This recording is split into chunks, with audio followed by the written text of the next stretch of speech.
আসসালামু আলাইকুম ওয়া রাহমাতুল্লাহি ওয়া বারাকাতুহু।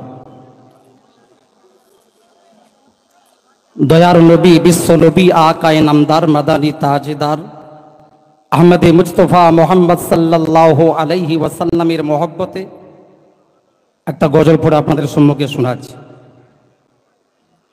নূরের নবীজি, আমরা তোমায় ভুলতে পারি না।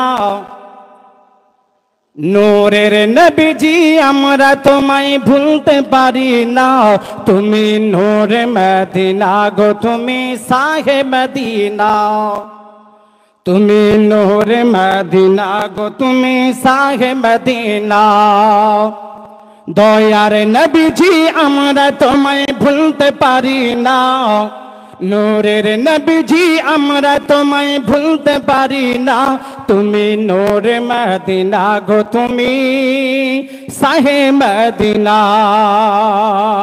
তুমি নূরে মদিনা গো, তুমি শাহে মদিনা। তোমায় সৃষ্টি করিল সবারই আগে,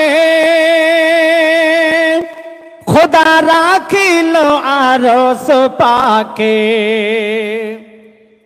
খোদা সৃষ্টি করিল সবারই আগে,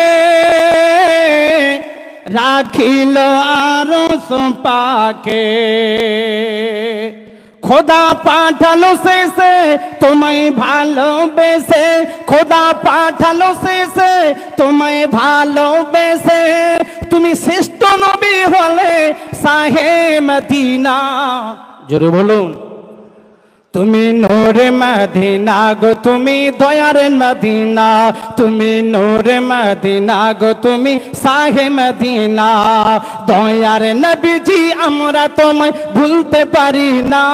দয়ার নবীজি, আমরা তোমায় ভুলতে পারি না। তুমি শাহে মদিনা গো, তুমি দয়ার মদিনা। তুমি শাহে মদিনা গো, তুমি দয়ার মদিনা। তুমি না হইলে কিছুই সৃষ্টি হইত না। এই জমিন আসমান কোন কায়নাত। নবীকে পাঠিয়েছেন বলে তামাম বিশ্ব জানকে আল্লাহ সৃষ্টি করেছেন। আল্লাহ আমার হাবিবের ওসিলাতে তামাম জান বিশ্বজানকে সৃষ্টি করেছেন। তাই কবি বললেন, তুমি না হলে কিছুই সৃষ্টি হইত না। এ বিশ্ব জাহান কুল কায়নাত। ওগো তোমার নূরেতে সূর্য আলো পেয়েছে। ও নবী, তোমার নূরেতে সূর্য আলো পেয়েছে। তোমায় না বানালে খোদা কিছুই করতো না। তুমি শাহে মদিনা গো, তুমি দয়ার মদিনা। তুমি শাহে মদিনা গো, তুমি দয়ার মদিনা। দয়ার নবীজি, আমরা তোমায় ভুলতে পারি না। নূরের নবীজি, আমরা তোমায় ভুলতে পারি না। তুমি শাহে মদিনা গো, তুমি দয়ার মদিনা। আসসালামু আলাইকুম। অসংখ্য ধন্যবাদ ভাই তৌহিদুর রহমান সাহেবকে। এবার নাত পরিবেশন করবেন জনাব মাওলানা আকবর আলী সাহেব। আকবর আলী সাহেব ভাইকে অনুরোধ করব সংক্ষেপ করবেন।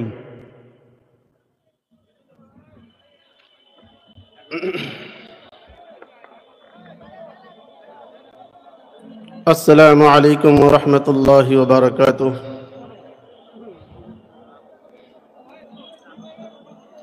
तमाम हजरात से गुजारिश है कि मजमे में आकर के बैठ जाएं, एक नूरानी मजमा बनाए। इसलिए कि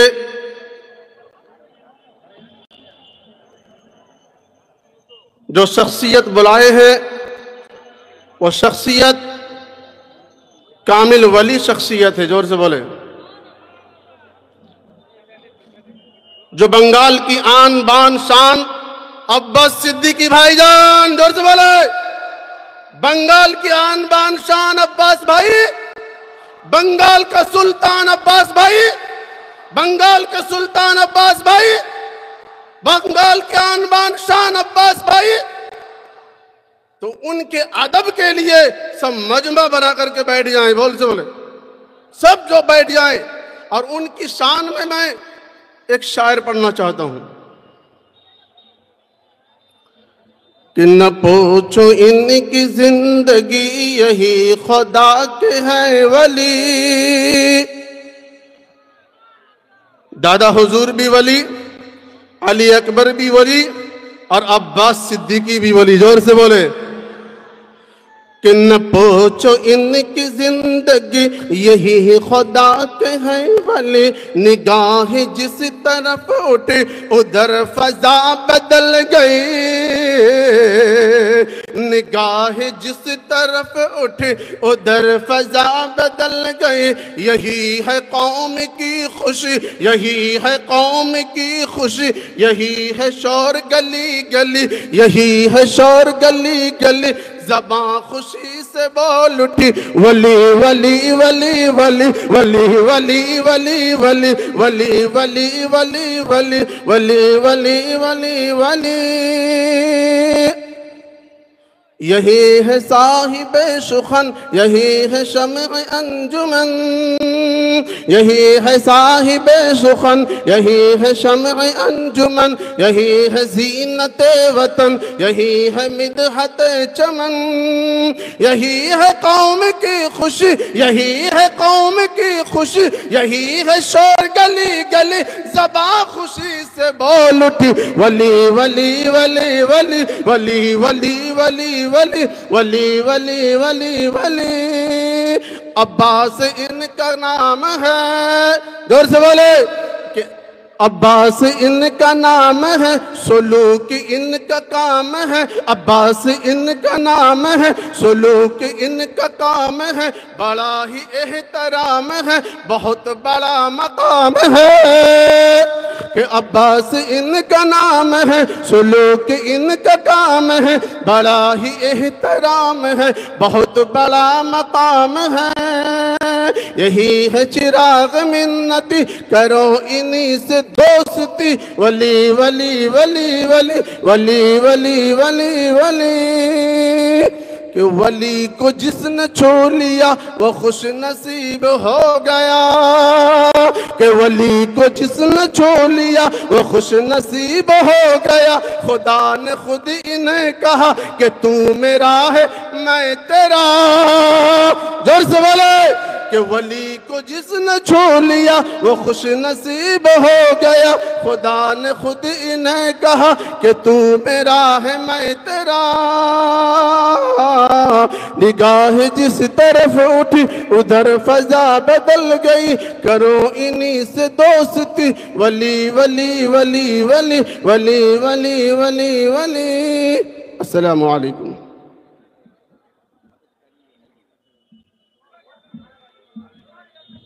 অসংখ্য ধন্যবাদ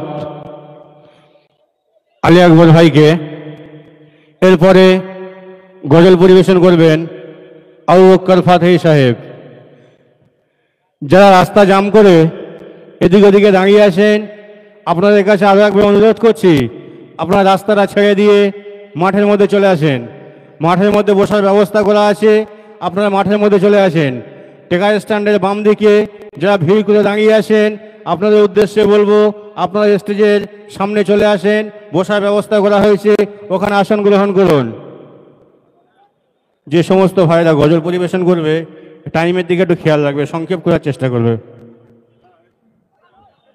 আসসালামু আলাইকুম ওয়া রাহমাতুল্লাহি ওয়া বারাকাতুহু।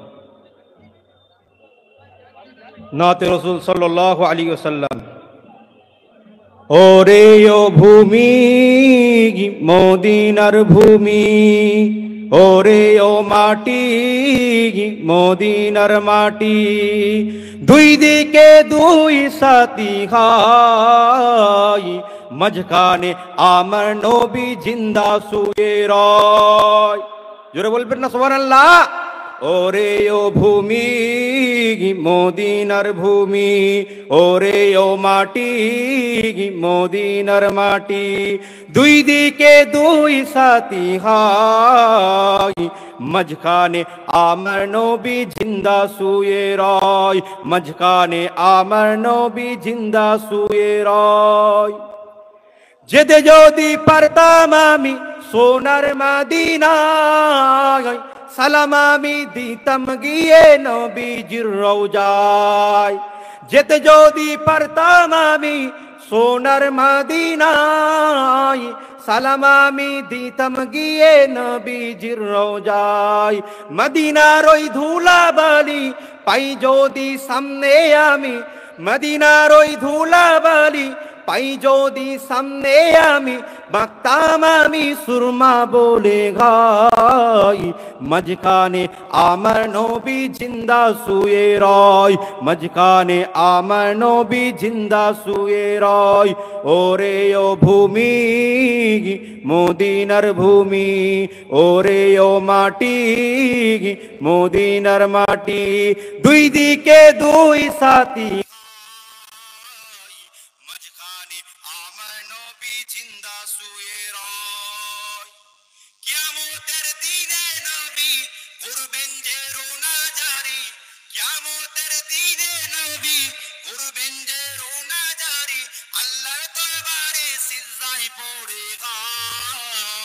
মাঝখানে আমার নবী জিন্দা শুয়ে রয়, মাঝখানে আমার নবী জিন্দা শুয়ে রয়। ওরে ও ভূমি মদিনার ভূমি, ওরে ও মাটি মদিনার মাটি, দুই দিকে দুই সাথী হয়, মাঝখানে আমার নবী জিন্দা শুয়ে রয়, মাঝখানে আমার নবী জিন্দা শুয়ে রয়। রঙিন রঙিন মেঘের মেলা যাই বয়ে যায়, রঙিন রঙিন মেঘের মেলা যাই বয়ে যায়, বেটা তোর মন যে বড় আসোগায়, মিটবে মোর মনের আশা পাই যদি নবীর দেখা, মিটবে মোর মনের আশা পাই যদি নবীর দেখা, মৃত্যুর সময় পেয়ে যাব না জাগাত, মাঝখানে আমার নবী জিন্দা শুয়ে রয়, মাঝখানে আমার নবী জিন্দা শুয়ে রয়। ওরে ও ভূমি মদিনার ভূমি, ওরে ও মাটি মদিনার মাটি। আমানতু বিল্লাহ। আসসালামু আলাইকুম।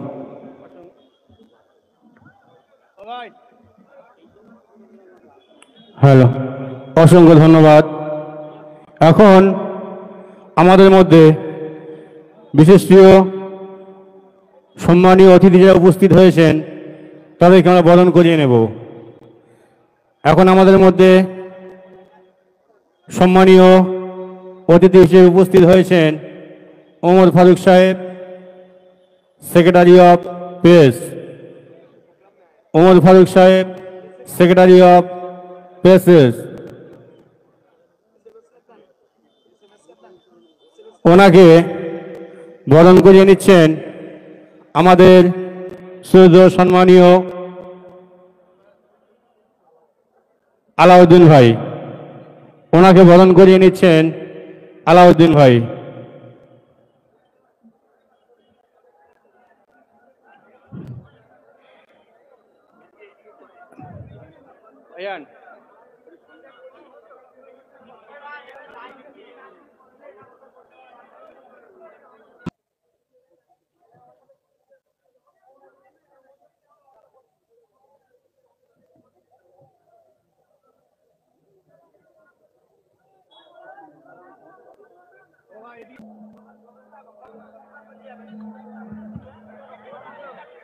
আসসালামু আলাইকুম।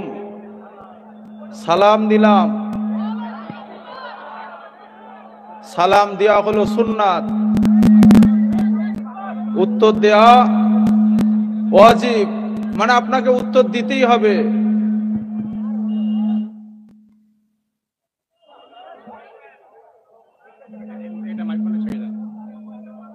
নাহমাদুহু ওয়া নুসাল্লি আলা রাসূলিহিল কারীম, আম্মা বাদ।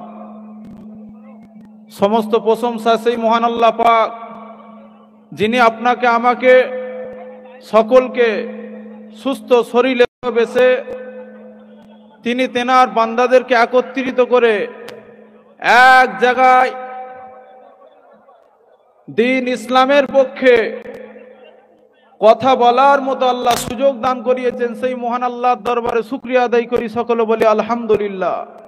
আর একটু জোরে হবে না আলহামদুলিল্লাহ?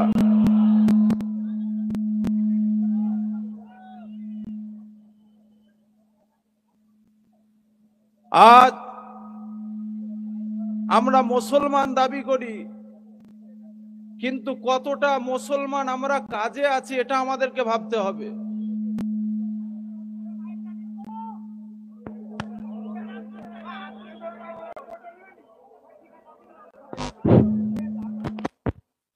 মুসলমান দাবি করি,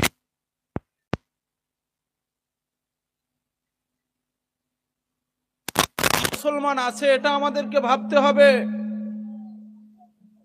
সেই 1500 বছর পিছনে চলে যান, বদরের জমিনেতে 313 জন সাহাবা হুজুর একত্রিত ভাবে ময়দানে ছিলেন, আর 1000-এরও বেশি কাফেররা ছিল।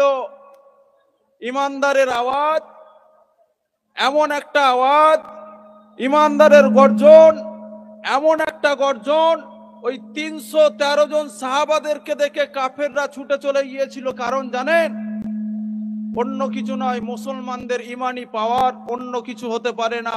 ইমানদারের পাওয়ার আল্লাহ দিয়েছে, আমরা সেই ইমানদারের পাওয়ারটাকে সঠিক জায়গায় কাজে লাগাতে পারি না। অতএব আজকের দিনে আমরা দলভুক্ত ভাবে একত্রিত ভাবে এই ময়দানে এসেছি।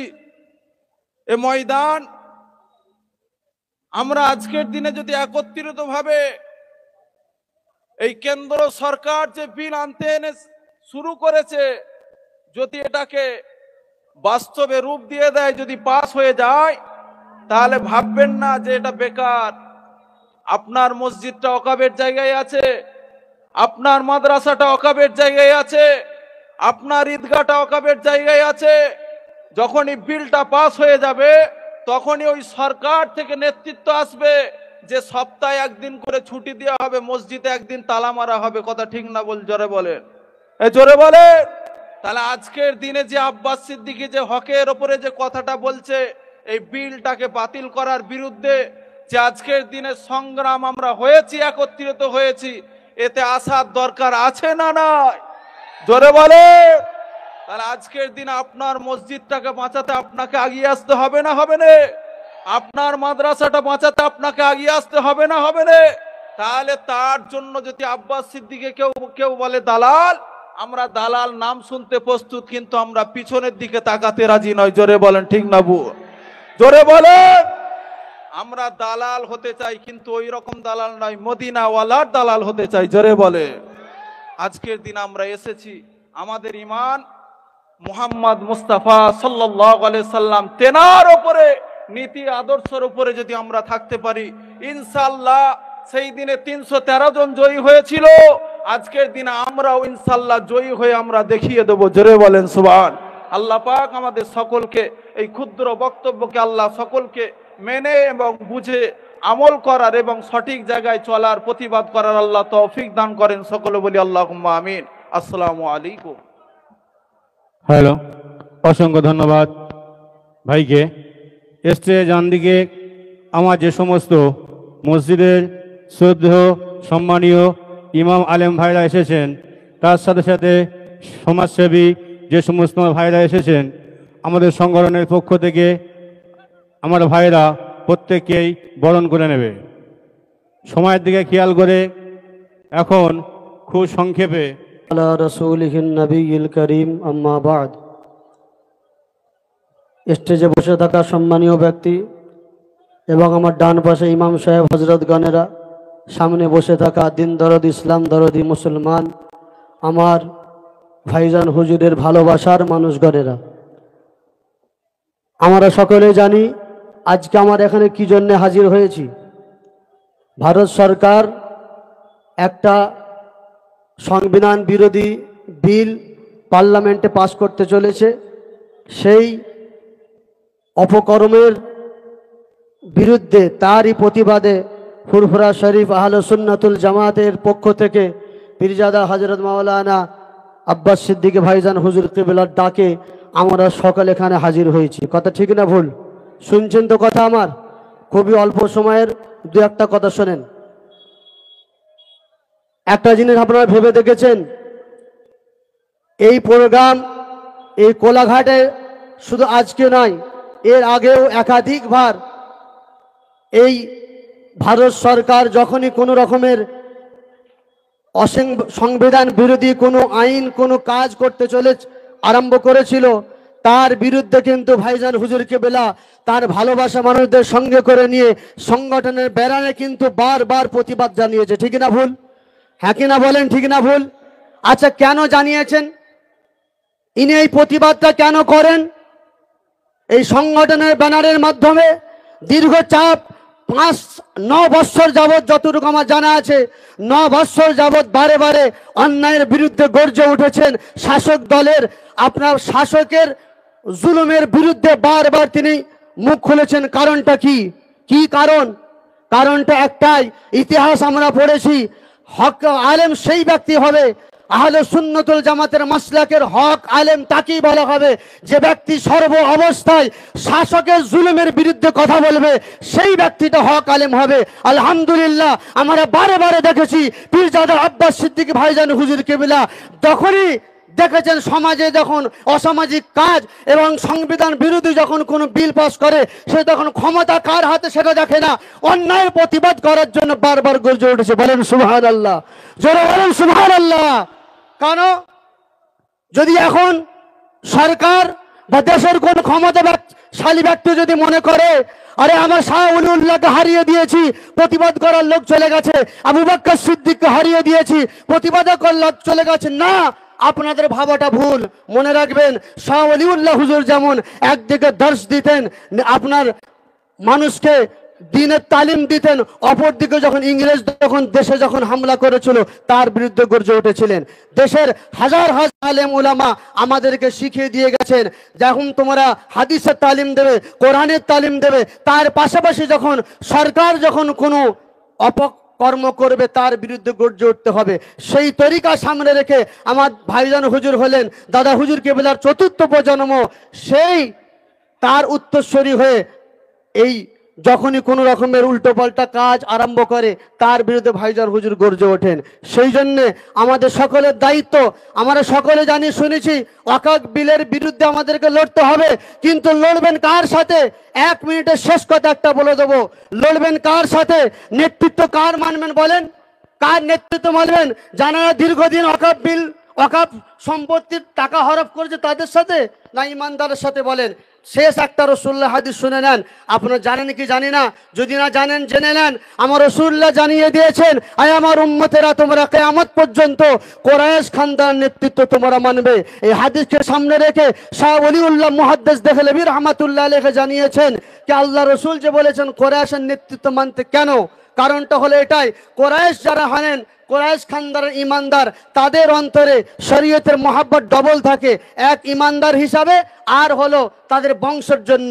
যেহেতু আমার ভাইজান হুজুর হলেন কুরাইশ বংশের, তানার পূর্বপুরুষরা এই বাংলার জগজি নাকি একটু জোরে আওয়াজ দিয়ে 1992 6 ডিসেম্বর আমরা কিন্তু দিনটা ভুলে যাইনি, আমাদের চোখের পানি এখনো পর্যন্ত শুকায়নি, এখনো পর্যন্ত আমরা মনে রেখেছি সেই আমাদের বাবরি মসজিদ ভাঙা।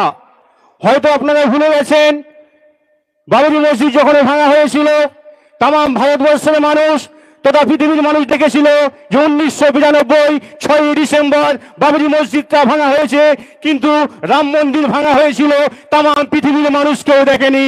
ঠিক কিনা? একটু কথা বলেন। তাহলে রাম মন্দির ভাঙা হয়েছিল তাম বিশ্বের মানুষ দেখেনি।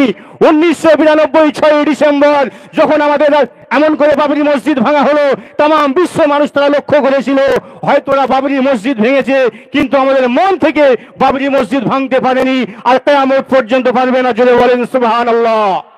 তাহলে আমরা আজকে লড়াই করছি হকের জন্য, আমরা আজকে লড়াই করছি হকের জন্য, আমাদের ন্যায্য দাবিটাকে আমাদের আদায়ের জন্য, আমাদের ন্যায্য দাবিটাকে আমাদের পাওনাটা বুঝিয়ে নেওয়ার জন্য। আজকে একটা জিনিস চিন্তা করে বলেন, যদি আমাদের কাছ থেকে অকাল সম্পত্তিটা কেড়ে নেয়, এমন করে অকাল সম্পত্তি ওদের কারায় মূল উদ্দেশ্য নয়। অকাল সম্পত্তির উপরে যতগুলো মুসলমানদের প্রপার্টি আছে, সে মাদ্রাসা আছে, দরগা আছে, ঈদগাহ আছে, মাজার শরীফ আছে, এই সমস্ত জিনিসগুলোকে ভেঙে সমূলে ধ্বংস করার একটা চক্রান্ত, তাছাড়া অন্য কিছু নয়। বুঝতে পারছেন?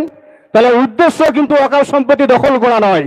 আজকে একটা জিনিস চিন্তা করে দেখেন, আমাদের নিজের মেহনত প্রপার্টি অকাল সম্পত্তি, আমাদের বাপদাদা 14 পুলিশে রেখে যাওয়া অকাল সম্পত্তি, এমন করে দিনের পর দিন শাসিত রাজ্য সরকার হোক চাই বা কেন্দ্রের শাসিত সরকার হোক, তাই একটার পর একটা আমাদের সমস্ত সম্পত্তিগুলো তা ধ্বংসের মুখে ঠেলে দিচ্ছে। আজকে এই বিল পাশ করার মূলত উদ্দেশ্য কিন্তু অকাল সম্পত্তি দখলের নামে মুসলমানের মসজিদগুলোকে ধ্বংস করা, মুসলমানের মাদ্রাসাকে ধ্বংস করা, মুসলমানের মাজারকে ধ্বংস করা, মুসলমানের ঈদগাহকে ধ্বংস করা। এদের মূলত উদ্দেশ্য হচ্ছে এটাই, এর পিছনে ষড়যন্ত্র হচ্ছে এটাই। কিন্তু আমরা ওই ষড়যন্ত্রের কাছে আমরা মাথা নত করব না। শরীরে এক ফোঁটা রক্ত থাকতে, এক সেকেন্ডের জন্য নিঃশ্বাস থাকতে আমাদের সম্পত্তি আমরা কারোর হাতে অত সহজে দেব না। ভাই রাজি আছেন? এত হাত তুলে রাজি আছেন? না, আহলে সুন্নাত ওয়াল জামাত, আহলে সুন্নাত ওয়াল জামাত, ভাইজান হুজুর কেবলা, ভাইজান হুজুর কেবলা, না আখিরানিল হামদুলিল্লাহ রাব্বিল আলামিন। ভাই রাস্তাটা ক্লিয়ার করেন, আমাদের রাস্তাটা ক্লিয়ার করেন।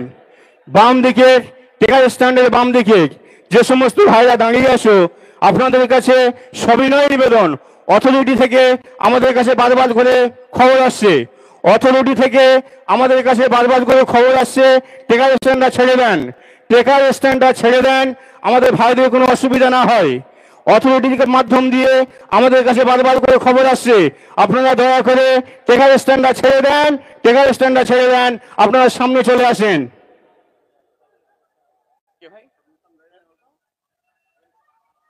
হ্যালো, যাক, আপনাদের সম্মুখে এখন বক্তব্য রাখবেন শ্রদ্ধেয় ওমর ফারুক ভাই। ওমর ফারুক ভাইকে কিছু বলার জন্য অনুরোধ করছি।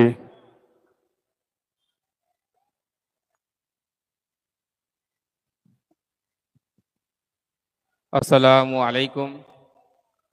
উপস্থিত সম্মানীয় অতিথিবৃন্দ এবং মসজিদের ইমামবৃন্দ এবং দিন দরদি ভাই, সকলকেই সালাম, শুভেচ্ছা, অভিনন্দন জানাই। আজকে আমরা মূলত জমা হয়েছি আহলে সুন্নাতুল জামাতের পক্ষ থেকে যে প্রস্তাবিত ওয়াকফ বিল প্রত্যাহারের দাবি এবং ওবিসি নিয়ে যে সমস্যা হয়েছে, হাইকোর্টে 22শে মে 2024 মহামান্য হাইকোর্ট রায় দিয়েছেন যে মুসলিমদের যে সমস্ত সার্টিফিকেট ওবিসি, সেই সমস্ত সার্টিফিকেটকে বাতিল করা হয়েছে। সেটাও জাজমেন্টের ভিতরেই আছে, জাজমেন্টের ব্যাপার। সুপ্রিম কোর্টে লড়াই চলছে, বিভিন্ন সংগঠনের পক্ষ থেকে এসএলপি কেস করা হয়েছে। তা জানুয়ারিতে তার 10 তারিখ নাগাদ শুনানি আছে। এর আগেও কয়েকটা রায় হয়েছে, সেগুলো রায়ে স্টে অর্ডার এখনও আসে না। মূলত যে সমস্যা প্রস্তাবিত ওয়াকফ বিল নিয়ে আগের বক্তারা বললেন যে বর্তমান ভারতবর্ষের যে পরিস্থিতি, রাজনৈতিক এবং সামাজিক পরিস্থিতি, সেই পরিস্থিতিতে প্রতিটা পদক্ষেপে আমরা দেখতে পাই যে মুসলিম সমাজকে কিভাবে কোণঠাসা করা হবে, তার নিয়ে একটার পর একটা পার্লামেন্টে বিল উত্থাপন করা হচ্ছে। সে 3 তালাকের নামে হোক, সে 370 ধারার নামে হোক, আর ওয়াকফের নামে হোক, সিএর নামে হোক, এনআরসির নামে হোক, একটার পর একটা বিল যে মুসলিম সমাজকে কিভাবে কোণঠাসা করা যায়। এই জন্যই এদের এক একটা কাণ্ড কারখানা আগে থেকে প্রি প্ল্যানিং হয়েই আছে। সেগুলো আরএসএসের চিন্তাভাবনায় তারা বাস্তবায়ন করছে একটা রাজনৈতিক দল। আর সেই রাজনৈতিক দল বর্তমান ভারতবর্ষের পার্লামেন্টে ক্ষমতায় থাকার বলে ভারতবর্ষের যে চিরাচরিত প্রথা, সেকুলারিজম প্রথা, সেই প্রথাকে তারা ভাঙতে চলেছে।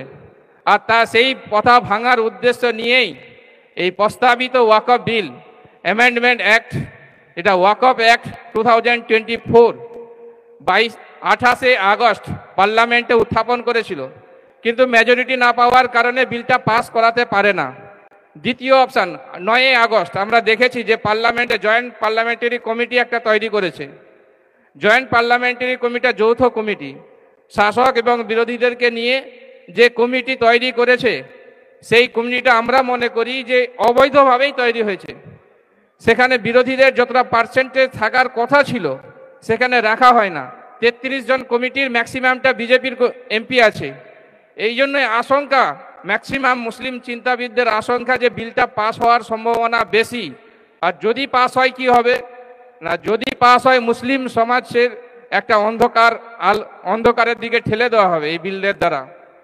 এনআরসি সরকার করতে চাইছিল, সেখানে ভারতবর্ষ জুড়ে যে উত্তাল প্রতিবাদ সভা তৈরি হয়েছিল, যার কারণে সরকারকে পিছু হাঁটতে বাধ্য হয়েছিল।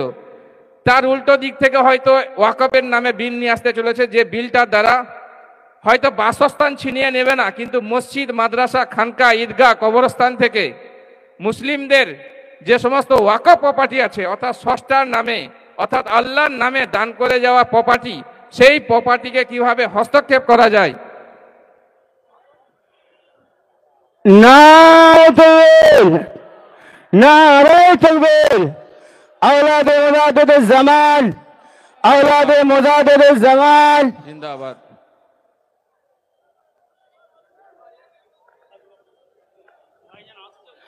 ভাইজান আসছে, আপনি বসে পড়েন, বসে পড়েন, কি ওঠাউঠি করবেন না, বসে পড়েন, আপনারা বসে পড়েন, ভাইজান আসছে, বসে পড়েন।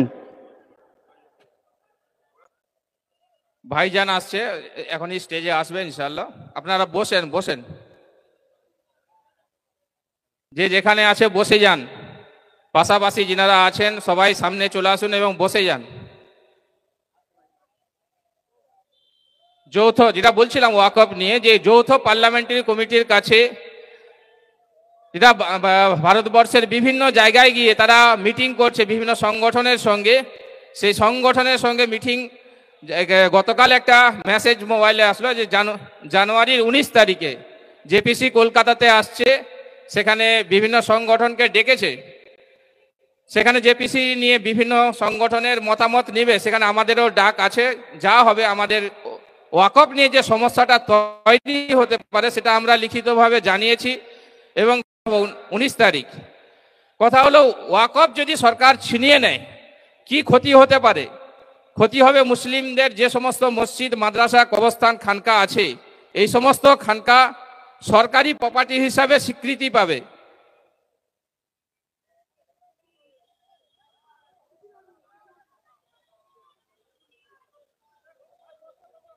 নারে তাকবীর, নারে তাকবীর। ভাইজান আব্বাস সিদ্দিকী সাহেব জিন্দাবাদ।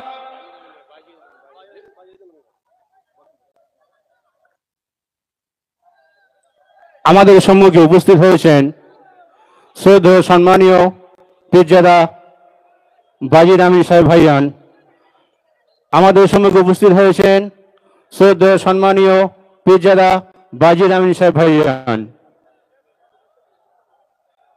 বসে পড়েন, কেউ ওঠাউঠি করবেন না, বসে পড়েন। আপনাদেরকে বারবার করে অনুরোধ করছি, আপনারা বসে পড়েন, বসে যান ভাই সাহেব, বসে যান।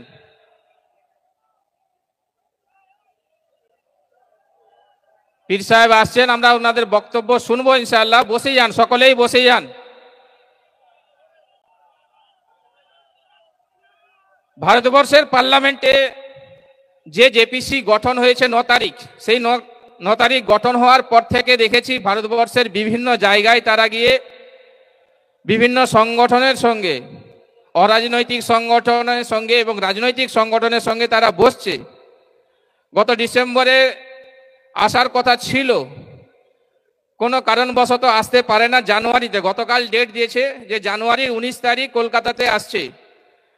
সেখানে আমরা লিখিতভাবে সমস্যার কথা আগেও জানিয়েছি এবং ফিজিক্যালি জানাবো যে ওয়াকফ অ্যামেন্ডমেন্ট অ্যাক্ট যদি চালু হয় বাস্তবে কি কি ক্ষতি হতে পারে। সর্বপ্রথম যেটা ক্ষতি হবে, এটা সরকারি ল্যান্ড হিসাবে গৃহীত হবে, যেটা মসজিদের বিভিন্ন কমিটি বা মাদ্রাসার কমিটি বা ওয়াকফ বোর্ডের আন্ডারে থাকা ওয়াকফ বোর্ড যেটা কন্ট্রোল করতো সেই কমিটির বা সেই বোর্ডের যে হস্তক্ষেপ সেখান থেকে স্থানান্তরিত ডিএম বা ডিএম এর আন্ডারে কালেক্টরের কাছে সেই ল্যান্ডের যে বাস্তব অধিকারটা চলে যাবে। চলে গেলে কি হবে ক্ষতি না, চলে গেলে যদি ল্যান্ডের প্রপার্টি চেঞ্জ হয়, যিনি অনার থাকবে তার কথাতেই চলতে হবে। যে কোনো সময় মসজিদে আজান বন্ধ করবে, যে কোনো সময় মাদ্রাসাতে বাচ্চাদের পড়ানো বন্ধ করবে। এই সমস্ত সমস্যা, অর্থাৎ যেটা ওয়াকফ ল্যান্ড আছে সেটা সরকারি ল্যান্ড হিসাবে সরকার এই বিলের দ্বারা সরকারিভাবে হস্তক্ষেপ করতে চাইছে। দ্বিতীয় কি সমস্যা হতে পারে না, দ্বিতীয় সমস্যা হলো যেটা বলতে চাইছে এই বিলের ভিতরেই বলা আছে। সেকেন্ড যে সমস্যার কথা আমরা লিখিতভাবে জানিয়েছি যে ম্যান্ডেটরি করা হয়েছে দুজন অন্য কোনো কমিউনিটি, অর্থাৎ হিন্দু কমিউনিটি বা অন্য কোনো কমিউনিটি থেকে ধর্মাবলম্বীর মানুষদেরকে ওয়াকফ বোর্ডের মেম্বার করতে হবে, বাধ্যতামূলক করা হচ্ছে, এই বিলে প্রস্তাব দিয়েছেন। কিন্তু কোথাও বলা নেই যে হিন্দুদের যে সমস্ত ল্যান্ড আছে বা খ্রিস্টানদের যে সমস্ত চ্যারিটেবল ল্যান্ড আছে, বৌদ্ধদের যে সমস্ত ধর্মীয় প্রতিষ্ঠান আছে বা অন্যান্য ধর্মের রিলিজিয়াসদের যে সমস্ত ল্যান্ড আছে সেখানে অন্য কোনো কমিউনিটির মানুষদেরকে ইনক্লুড করতে হবে, এ কথা কোথাও সরকার বলছে না। মুসলিমদের ল্যান্ডের উপরে অর্থাৎ ওয়াকফ ল্যান্ডের উপরে সরকারের কুনজর লেগেছে। তৃতীয় সমস্যা কি বলেছেন না, মহিলা। এই ওয়াকফ ল্যান্ডের ভিতরে যে কমিটি আছে বা ওয়াকফ বোর্ড আছে তার ভিতরে মহিলাকে ইনক্লুড করতে হবে। আমরা জানি যে এদের মহিলাদের প্রতি কতটা দরদ। যিনি করতে চাইছে তার নিজের স্ত্রীকেই ছেড়ে দিয়েছেন, তালাক না দিয়েই ছেড়েছে, তিনি আবার মহিলা দরদ দেখাতে চাইছেন। এই জন্য আমাদেরকে এগুলো গর্জে উঠতে হবে যে ভারতবর্ষে প্রায় 9.7 লক্ষ একর যে প্রপার্টি, এই 9.7 লক্ষ একর প্রপার্টি এটা ডিফেন্স এবং রেলওয়ের পরে সর্ববৃহৎ ল্যান্ড। এই বৃহৎ ল্যান্ড সরকার কুনজর লেগেছে যে সরকারিভাবে কিভাবে হস্তান্তর করা যায় তার একটা বাস্তবায়নের রূপ দিতে চলেছে ওয়াকফ অ্যামেন্ডমেন্ট অ্যাক্ট 2024 এই বিলের মাধ্যমে। তার জন্য আমাদেরকে বিরোধিতা দরকার, যার কারণে আমরা জমা হয়েছি। আমাদের রক্ত দিয়ে হলেও এই বিলকে আটকাতে হবে, করবো ইনশাল্লাহ, এই বিলকে প্রতিরোধ করবো ইনশাল্লাহ। দ্বিতীয় যে সমস্যা যেটা আজকের মিটিংয়ের এজেন্ডাতেই আছে আলোচনা সভাতে, সেটা হলো ওবিসি নিয়ে যে সমস্যা আছে, ভয়ঙ্কর সমস্যা। আমরা এতদিন পর্যন্ত সরকার ছাড়াও মানুষের লাস্ট আস্থার জায়গা ছিল কোর্ট। এই কোর্টের প্রতি মুসলিমদের আস্তে আস্তে আস্থা উঠে যাচ্ছে, একটার পর একটা যেটা জাস্টিসের জায়গায় ইনজাস্টিস হচ্ছে। যেটা মুসলিমদের লাস্ট জায়গা ছিল যে জাজমেন্ট পাবে হয়তো কোর্টে গেলে, কিন্তু কোর্টে যাওয়ার পরে দেখা যাচ্ছে সেখানে একটার পর একটা ইনজাস্টিস হচ্ছে। আমরা দেখেছি বাবরির রায় সমস্ত ডকুমেন্টস মুসলিমদের পক্ষে থাকলেও সরকার কিন্তু জাজমেন্ট করেছে, সেটা সরকারি জাজমেন্ট ছিল না, সেটা সুপ্রিম কোর্টের জাজমেন্ট ছিল। রায়ের সমালোচনা করা প্রত্যেক মানুষের অধিকার আছে। যেটা জাজমেন্ট করেছে সেটা বলেছে আস্থার উপরে জাজমেন্ট, অর্থাৎ মেজরিটি পার্সন চাইছে বলে জাজমেন্ট সুপ্রিম কোর্ট দিতে বাধ্য হয়েছে। এই রকম একটা অস্থির পরিস্থিতি সুপ্রিম কোর্ট এবং হাইকোর্টের ভিতরে দেখা দিচ্ছে। তারই একটা প্রতিফলন ওবিসি নিয়ে যে সমস্যা হয়েছে 22 মে 2024 যখন এই কোলাঘাট এবং তমলুক লোকসভা ভোটের প্রাককালে কোর্ট রায় দিয়েছিল যে মুসলিমদের যে সমস্ত 5 লাখেরও বেশি সার্টিফিকেট সেগুলোকে বাতিল করেছে। 2010 থেকে যে সমস্ত সার্টিফিকেটগুলো পেয়েছে, এই সার্টিফিকেটগুলো মুসলিম অথরিটিরা দেয় না, এটা কোর্টকে জানতে হবে, কোর্টের বিবেচনা করা দরকার ছিল। যদিও এটা এখন বর্তমান সুপ্রিম কোর্টের লড়াই চলছে, সেখানে আমরাও কোর্টে এসএলপি দাখিল করেছি, সেখানে আমাদেরও জাস্টিস যাতে পাই সাধারণ মানুষ, তার জন্য আমরা লড়াই করছি। যদি 77টা সাবকাস্টকে বাতিল করেছে, 2010-এ যে সমস্ত সাবকাস্ট ছিল, তারপরে যে সমস্ত সাবকাস্ট হয়েছিল বাংলায় সেই সমস্ত সাবকাস্টকে বাতিল করেছে। আমরা এই সমস্ত সাবকাস্ট যাতে পুনরুদ্ধার হয়।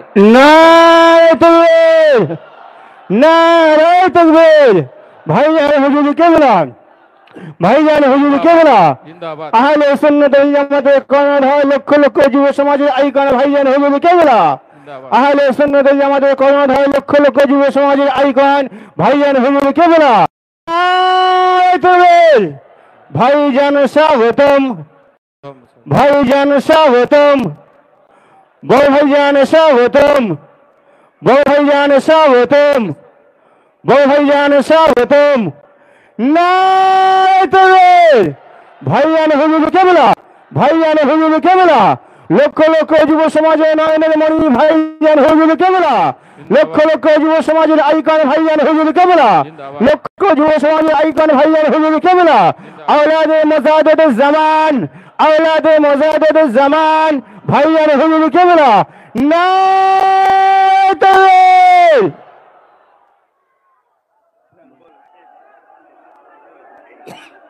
সবাই বসে যান, বসে যান, বসে যান।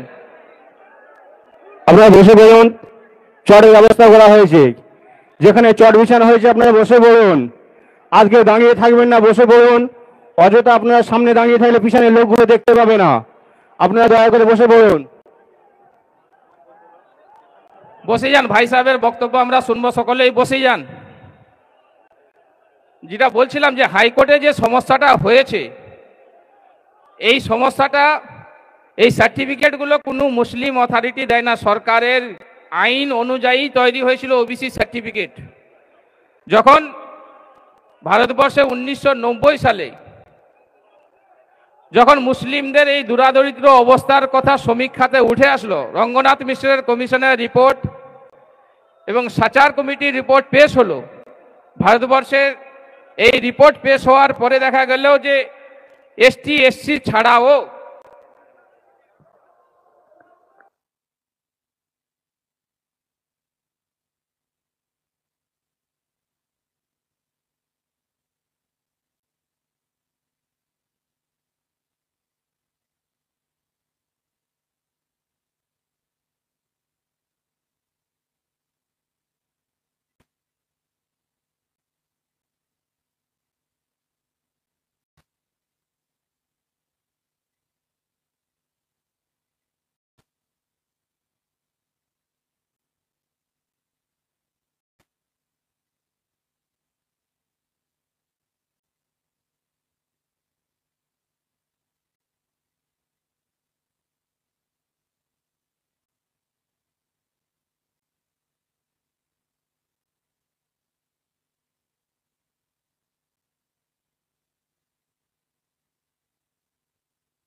আসসালামু আলাইকুম। যে জায়গায় বলছিলাম যে অনগ্রসর শ্রেণী যখন তৈরি হয়েছে সেটা হলো 1990 সালে যে সমস্ত কমিশনের রিপোর্ট পেশ হয়েছিল, সাচার কমিটির রিপোর্ট, রঙ্গনাথ মিশ্র রিপোর্ট এবং মঙ্গল কমিটির রিপোর্ট, সে সুপারিশ অনুযায়ী তৈরি হয়েছিল। এটা এরা পেশ করেছিল যে মুসলিমরা পিছিয়ে আছে, একটা আদার ব্যাকওয়ার্ড ক্লাস করা দরকার যদি উন্নয়ন সত্যিই চায়।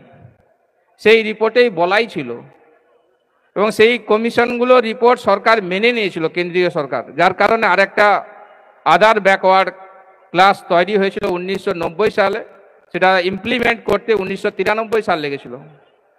এই রিপোর্টের অনুযায়ী যখন কাস্ট শুরু হলো, ওবিসি সার্টিফিকেট 66টার মতো সাবকাস্ট দ্বারা শুরু হলো। বাংলায় যখন 2007 সালে সাচার কমিটির রিপোর্ট পেশ হয়েছিল, সেই রিপোর্টে দেখা গেল বাংলার মুসলিমদের করুণ অবস্থা।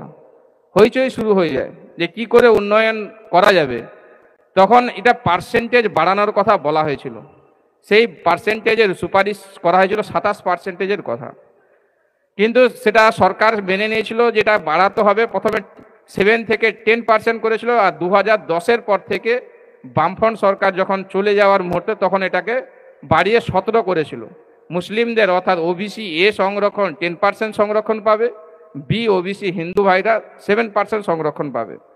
এই ওবিসিতে যেটা হাইকোর্ট যেটা রায় দিয়েছে, অর্থাৎ 99% সার্টিফিকেট কিন্তু মুসলিমদের সার্টিফিকেট, যেটা 2010 থেকে 114টা সাবকাস্টকে বাতিল করেছে। এই জন্য যদি পিছিয়ে যায় এই সার্টিফিকেটগুলো, যদি স্টে অর্ডার সুপ্রিম কোর্টে না মিলে বা মুসলিমদের এই পক্ষে যদি আমাদের জাজমেন্ট না আসে, কিন্তু আরও একটা অন্ধকার দিন আমাদের জন্য অপেক্ষা করছে।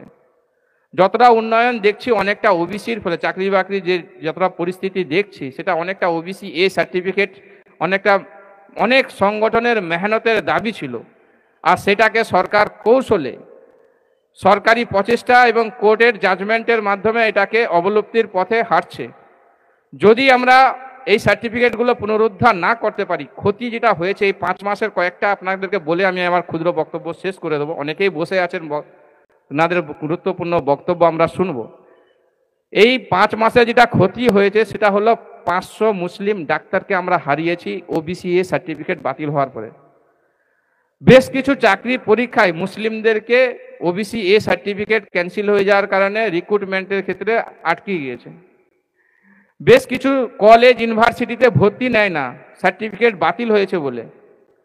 আমরা যদিও লড়াই করে বেশ কিছু জায়গায় এনসিএল এসডি এর মাধ্যমে দিয়ে সেগুলোকে কলেজ ইউনিভার্সিটিতে ভর্তির প্রক্রিয়া বা মেডিকেলে বেশ যতটা ফোন এসেছে বিভিন্ন জায়গায় বিভিন্ন ডিস্ট্রিক্টে আমরা চেষ্টা করেছি এনসিএল সার্টিফিকেটগুলো দেওয়ার এসডিওর মাধ্যমে, কিন্তু যেটা আমাদের কাছে রিপোর্ট আছে প্রায় 500খানা মুসলিম ডাক্তার এবারে আমরা হারিয়েছি।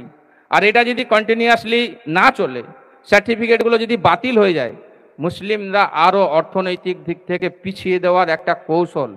এই জন্য আমাদেরকে আব্বাস ভাই যে উদ্যোগ নিয়েছেন আমি ওনাকে স্বাগত জানাচ্ছি। এটা সমাজের একটা বড় দাবি।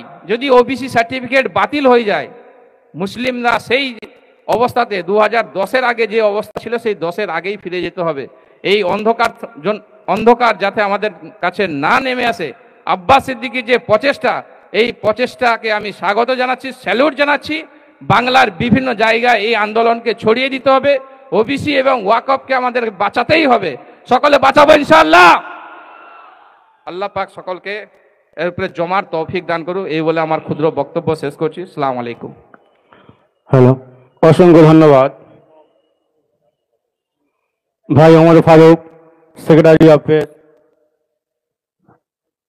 আসসালামু আলাইকুম।